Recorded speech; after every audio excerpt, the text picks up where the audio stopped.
আর আমার সঙ্গে আছেন স্টার সিনেপ্লেক্সের নির্বাহী মেজবা ভাই। কথা বলবো।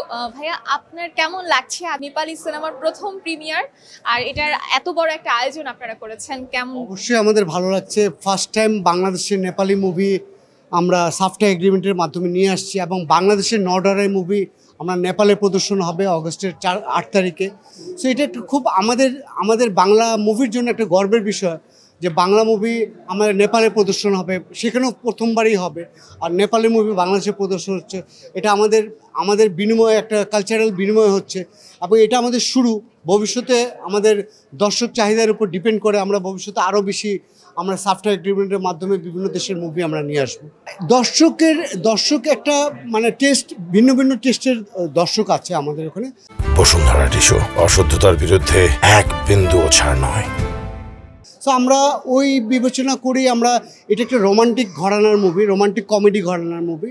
সো এই মুভিটা কিন্তু নেপালে কিন্তু খুব ভালো ব্যবসা করেছে। তা আমরা আশাবাদী বাংলাদেশের দর্শকও এই মুভিটা পছন্দ করবে।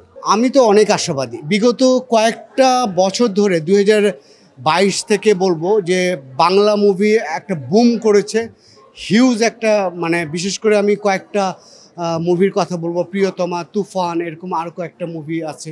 সো এটা প্রচুর পরিমাণে দর্শক যারা হল বিমুখ ছিল তারা সিনেমা হলে আবার ব্যাক করেছে। এটা আমাদের বাংলা মুভির জন্য বিশাল পাবা, এবং বিগ বাজেটের মুভি বাংলাদেশে হচ্ছে, যেটা আগে আমরা দেখিনি। এবং প্রচুর দর্শক, মানে গ্রুপ বেঁধে বেঁধে দর্শক আসছে, পরিবার নিয়ে দর্শক আসছে, সেটা খুবই ভালো দিক।